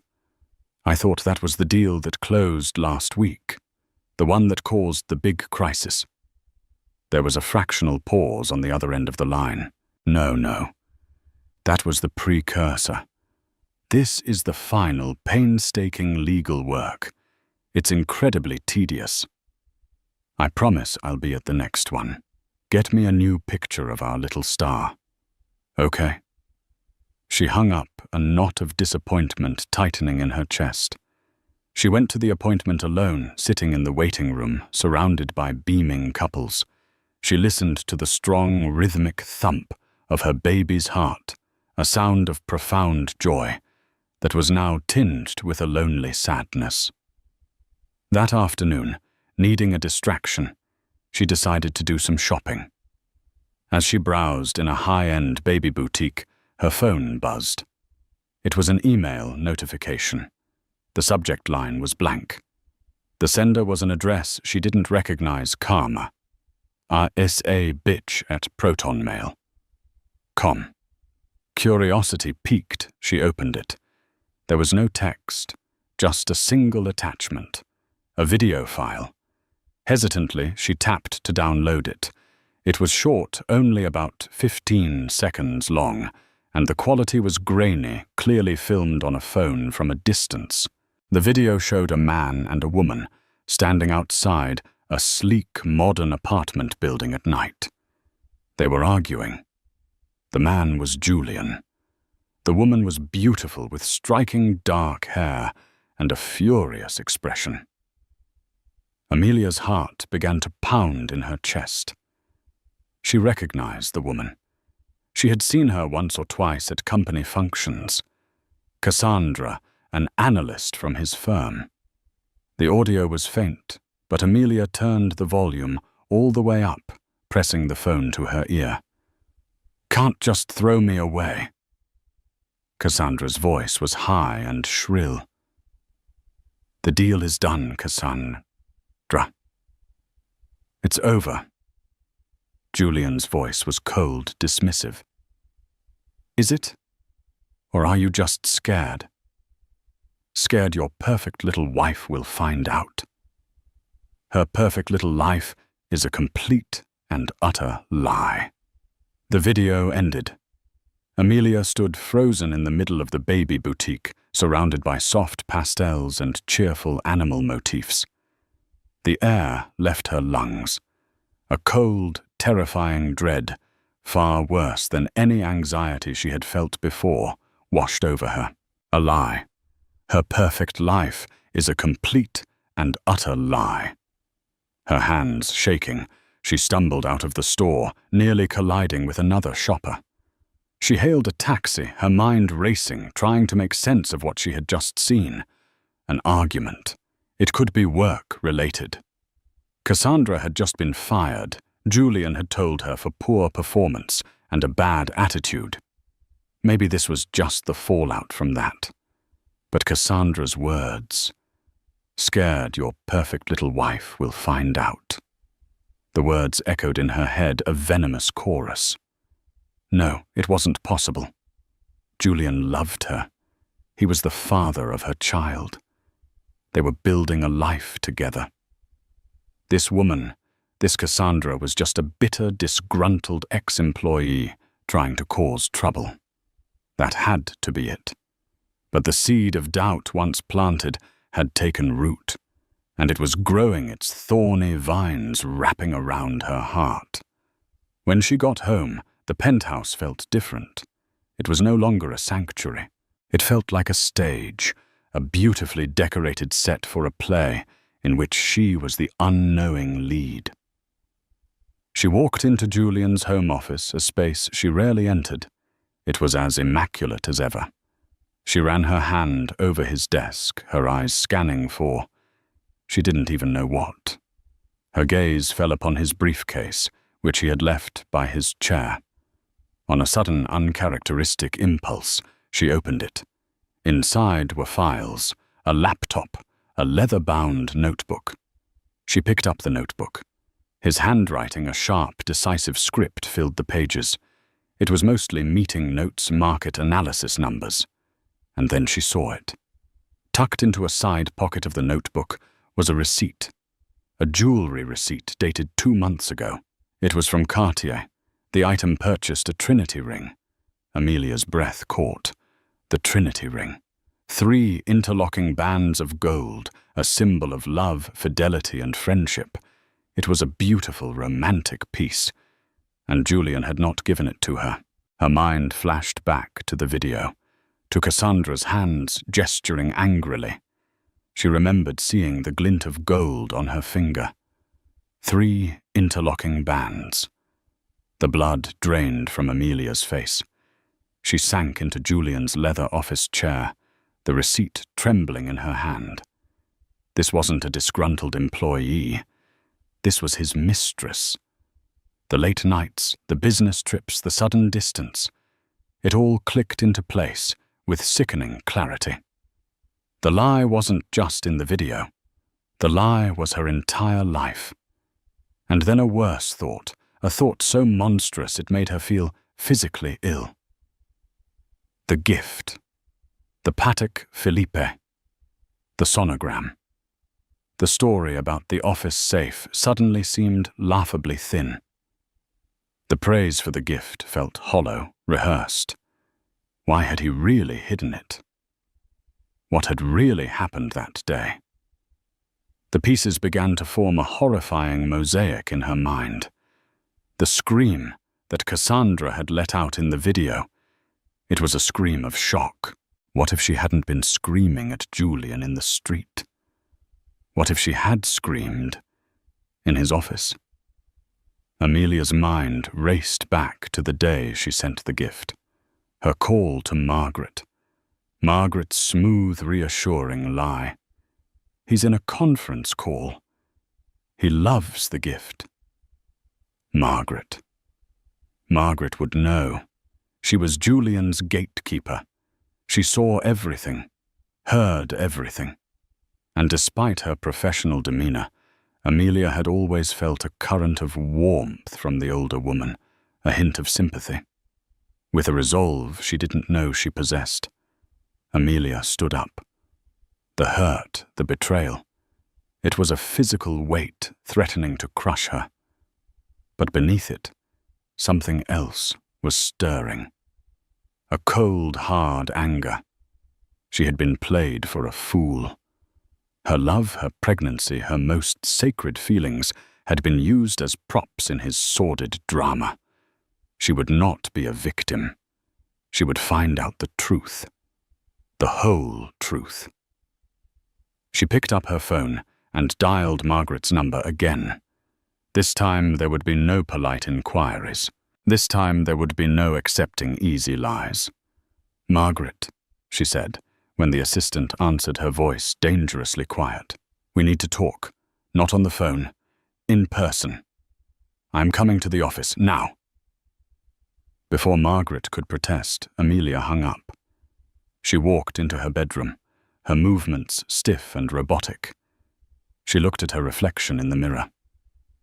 The soft, happy woman from a week ago was gone. In her place was a woman with haunted eyes and a grim, determined set to her mouth. She was a queen, just as Julian had always said, but a queen whose kingdom had been revealed to be built on lies, and she was about to go to war. The taxi ride to 1 Vanderbilt was a blur. The familiar Manhattan cityscape, once a symbol of her and Julian's shared success, now seemed hostile and alien. Every gleaming skyscraper felt like a monument to a lie. Amelia sat ramrod straight, her hands clasped tightly over her baby bump, a protective, primal gesture. The naive, trusting woman, who had so lovingly sent a gift to her husband, was gone, incinerated in the fire of his betrayal. In her place was a woman, forged in cold fury, her mind whirring with a chilling clarity. She didn't go to the main entrance. She knew the protocol, the way visitors were announced, the chance that Julian would be alerted to her presence. Instead, she remembered a private entrance on the side street that led to a discreet elevator bank sold by the top executives. Margaret had pointed it out to her once. It was a small detail, a piece of insider knowledge, and she would use it. She was done playing by the rules of a game that had been rigged against her from the start. When she stepped out onto the 48th floor, the atmosphere was thick with a tension she could now finally understand. The whispers she might have once dismissed as office gossip now sounded like echoes of her own humiliation. She saw the sideways glances, the sudden silences as she walked past. They knew.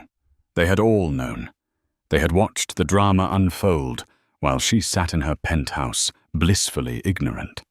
She walked directly to Margaret's desk, her gaze unwavering.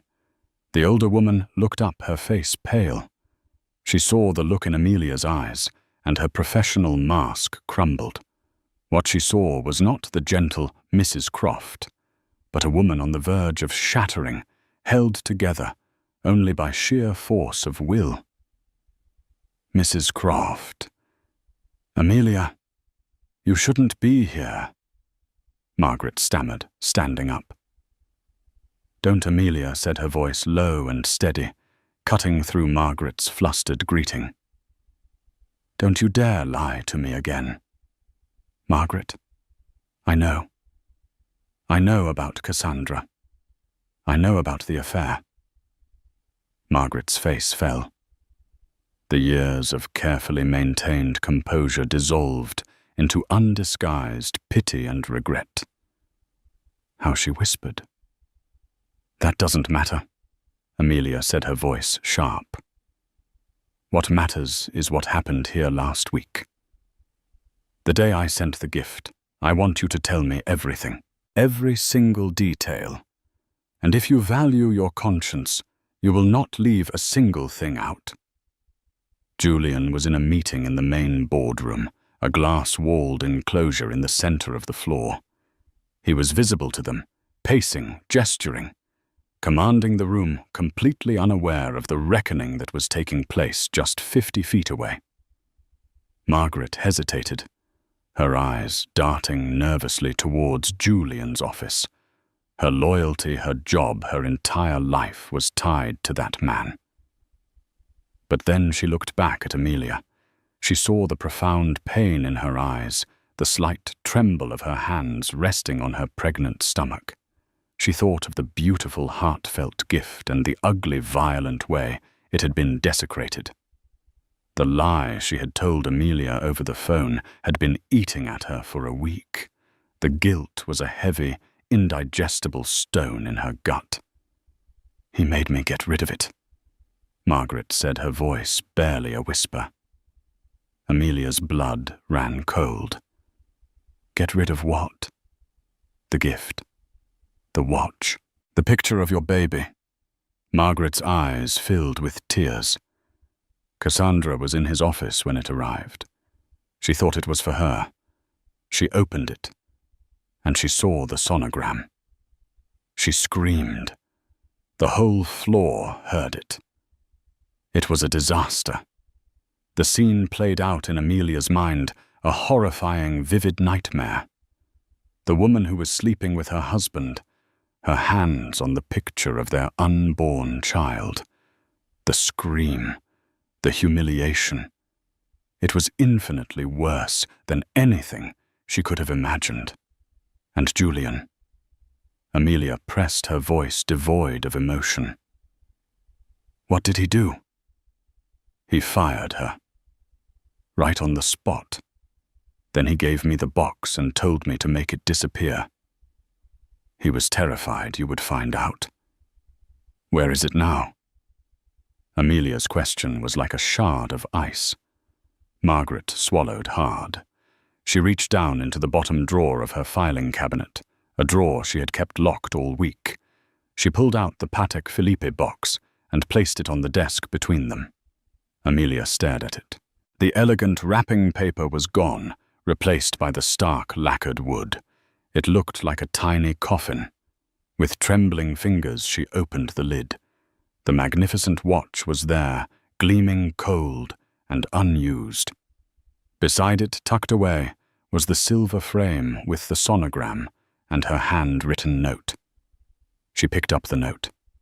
My soul, your soul. 2 stars in the same sky. The words, once a declaration of transcendent love, were now a bitter, mocking epitaph. A tear, hot and heavy, finally escaped her and splashed onto the expensive cream stationery, blurring the ink. She wiped the tear away with an angry gesture. This was not the time for weeping. This was the time for action. "Thank you, Margaret," she said, her voice regaining its strength. She closed the box. "You've done the right thing." She looked over at the glass boardroom. Julian's meeting was wrapping up. People were starting to stand, shaking hands. He would be out in minutes. Margaret Amelia said, a new chilling plan forming in her mind. "Does this company have a town hall meeting scheduled any time soon?" An all-hands meeting for the entire New York office. Margaret looked confused. "Yes, there's one this Friday. Julian is the keynote speaker. It's a big quarterly address." "Perfect," Amelia said. She gave Margaret a look of such intense, cold resolve that the older woman physically recoiled. "I want you to do one more thing for me. And this time, it's not for Julian. It's for me. And for every woman who has ever been made to feel like a fool." 2 days later on Friday, the auditorium at Sterling Whitcroft Holdings was packed. Hundreds of employees, from fresh-faced interns to seasoned senior partners, filled the tiered seats. There was a buzz of anticipation in the air. The quarterly town hall was a major event, a chance to hear directly from the CEO. But today, the anticipation was laced with something else, gossip.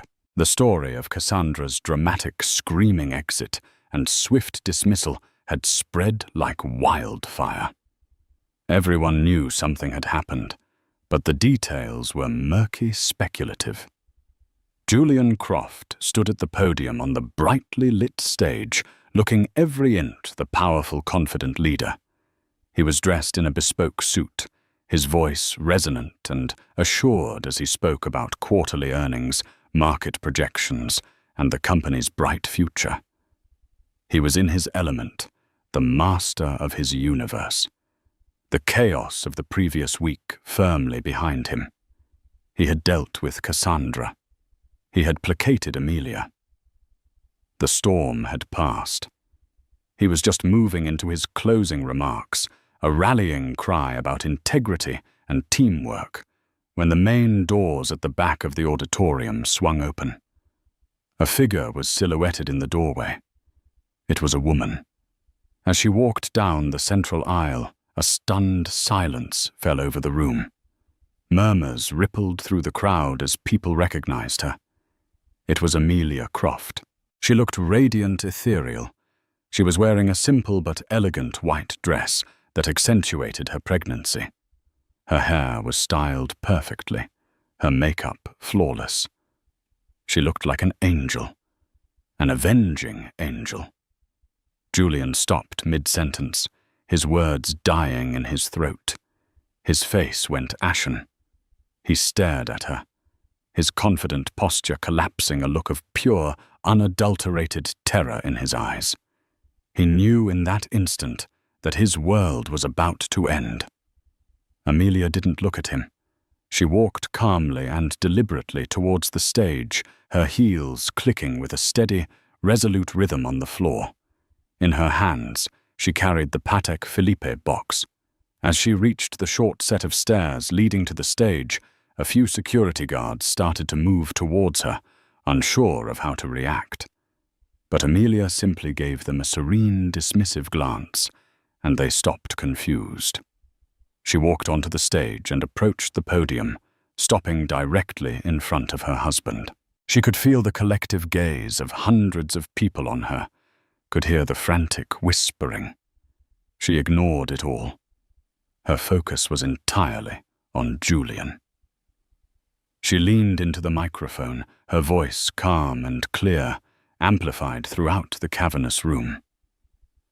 "My husband," she began, her voice ringing with a strength no one in that room had ever heard from her, "is a man who speaks about integrity, about loyalty, about the values that make this company great." She paused, letting the words hang in the air. Julian was frozen, paralyzed, a statue of a guilty man. "He is also a man of grand gestures," she continued, her voice gaining an edge. "And recently, to celebrate a personal milestone, the anniversary of the day we met, I decided to make a grand gesture of my own. She held up the lacquered box for the entire auditorium to see. The giant screens on either side of the stage, which had been displaying stock charts, now showed a close-up of her face. Her expression, one of heartbreaking composure. "I bought him this," she said, her voice starting to tremble, but with rage, not weakness. "A Patek Philippe watch, a symbol of timeless love." But that wasn't the real gift. She opened the box and took out the small silver frame. She held it up. The camera zoomed in, and the grainy image of the sonogram filled the screens. A collective gasp went through the audience. "This was the real gift," she said, her voice breaking for a moment. "Our baby, our future." I sent it to his office, hoping to surprise him to share a moment of joy. She turned her gaze fully on Julian, her eyes locking with his. All the love she had ever felt for him was gone, replaced by a contempt so profound it was like a physical force. But I was not the only one who saw it. My husband's mistress, Cassandra Miller, a senior analyst he was sleeping with for over a year, opened it first. She saw the picture of my baby, the baby of the man who had promised to leave his wife for her, and she screamed. The auditorium erupted. The whispers turned into a roar of shock and scandal. This was better, more salacious than any rumor. This was a confession, a public crucifixion. He lied to me. Amelia's voice soared over the din filled with righteous fury. He fired his mistress to silence her. He took this beautiful gift, this symbol of our family, and he ordered it to be destroyed, to be hidden, so he could continue to live his lie. He stood in our home, looked me in the eye, and told me he loved it while secretly trying to erase its existence. She placed the sonogram picture on the podium, directly in front of Julian. Then she picked up the watch, the magnificent, priceless Patek Philippe Calatrava.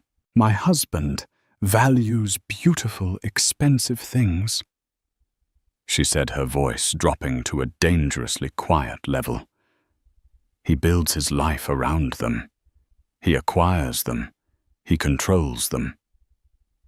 Women companies' watches. It's all the same to him." And then, in a move that no one could have predicted, she drew back her arm, and with all her strength, she threw the Patek Philippe watch across the stage. It hit the far wall with a sickening crack and clattered to the floor. Its delicate mechanism shattered its timeless beauty, destroyed in an instant. The sound echoed through the silent, stunned auditorium. Amelia turned back to the microphone, her face a mask of triumphant, heartbreaking resolve. "The assets of this man, of this company, may be vast," she declared, her voice ringing with the authority of a queen who had just reclaimed her throne. "But his integrity is bankrupt, his loyalty is worthless. And as for my assets, the shares in this company that I own in my own name, a very significant portion, I believe, they will be on the market by the end of the day. I believe the term is a hostile takeover. I'm sure you all, as experts in the field, know what that means." She looked one last time at the broken man who had been her husband.